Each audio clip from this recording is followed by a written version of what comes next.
চট্টগ্রাম মহানগরীর উৎসব সুপার মার্কেটে সাম্প্রতিক হয়ে গেল এক অসাধারণ কেক ফেস্টিভ্যাল, যা মূলত অক্টোবরের 13-14 তারিখ 2 দিন অনুষ্ঠিত হয়েছিল সম্ভবত।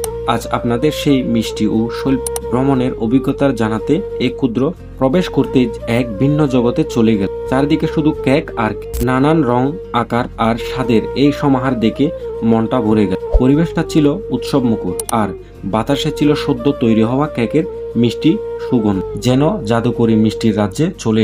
এখানে নতুন কেক উদ্যোক্তাদের ছিল এক মিলন মেলা, পাশাপাশি কেক লাভারদের ছিল উপচে পড়া ভিড়। কেকগুলো যেন এক একটি শিল্পকর্ম, কি নিখুঁত তাদের সাজসজ্জা আর কি সৃজনশীলতা তাদের থিমগুলো।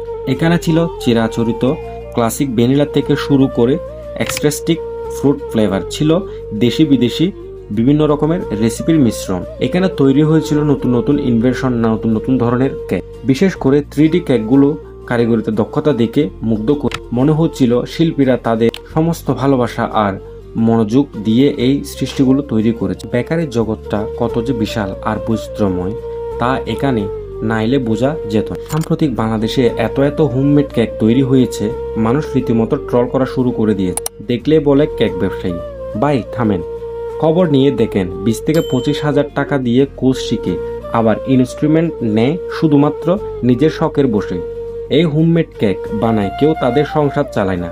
হ্যাঁ, আমার আপনার পেস্ট্রিজ জগতের অথেন্টিক কখনোই পেতাম না যদি হোমমেড কেক না বানানো হতো। তখন বেকারের পচা বাসি কেক আমার আপনার পরিবার বাচ্চা কাচ্চাদের খাওয়াতে হতো। যেহেতু হোমমেড, মোটামুটি তাদের উপর আস্থা রাখা যায়।